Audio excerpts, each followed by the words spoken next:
વડોદરામાં મોંઘા શિક્ષણના સમયમાં સેવા પરમો ધર્મના સૂત્રને સાકાર કરતું અનોખું સેવા કાર્ય શ્રી છત્રપતિ શિવાજીરાજે વિચાર મંચ દ્વારા હાથ ધરવામાં આવ્યું છે.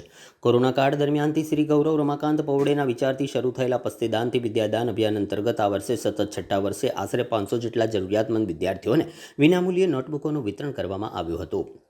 શ્રી છત્રપતિ શિવાજી સંસ્કારી મંડળી લિમિટેડ અને વિચાર મંચના અધ્યક્ષ ગૌરવ પૌડેના માર્ગદર્શન હેઠળ સ્વયંસેવકો ઘરે ઘરે જઈને પસ્તી એકત્રિત કરી રહ્યા છે.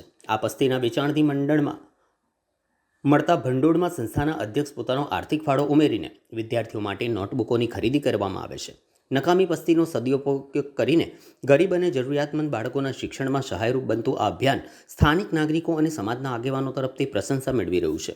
સમાજ સેવા અને શિક્ષણ પ્રત્યેની પ્રતિબદ્ધતા દર્શાવતું આ અભિયાન અનેક લોકો માટે પ્રેરણા સ્ત્રોત બની રહ્યું છે.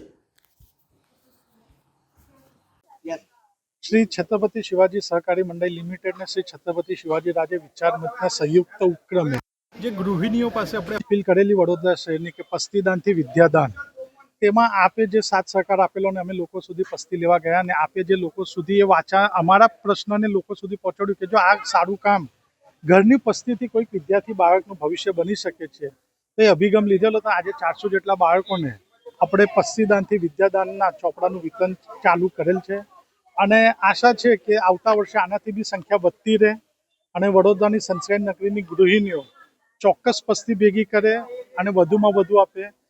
આપણે આ જ કાર્યક્રમ આ જ રીતે હજી મોટા કેવી રીતે કરીએ તો એનું માર્ગદર્શન આપ મીડિયાએ અમને પૂરું પાડો છો, અમને સાથ સહકાર પૂરો આપો છો. એની માટે આપ સર્વ મીડિયાનો ખૂબ ખૂબ આભાર વ્યક્ત કરું છું કે જ્યાં લોકો ફોર્મ લઈ ગયા છે જે જરૂરિયાતમંદ છે કે ઘણા 2-4 છોકરાઓ મેં પૂછ્યું તો કે ચાલતા ચાલતા એ લોકો ઠેઠ કોઈ કોઠીથી આવ્યું છે તો કોઈ આજવા રોડથી આવ્યું છે. એટલે વિદ્યાની જરૂરત બાળકોને છે ને આપની પસ્તી યોગ્ય બાળકના પાસે જાય છે જેથી આપણા ભારતનું ઉજ્જવળ ભવિષ્ય બને અને આજે આ પુસ્તકોથી લઈને જે શિક્ષણ લેશે એને એની કિંમત હશે તો આવનાર જીવનમાં એ આપણા રાષ્ટ્રના નિર્માણમાં પોતાનું યોગદાન ઘણું સારું આલશે. એ હું આશા વ્યક્ત કરું છું. આપણા મીડિયાનો પુનઃ એકવાર ખૂબ ખૂબ મનથી આભાર વ્યક્ત કરું છું.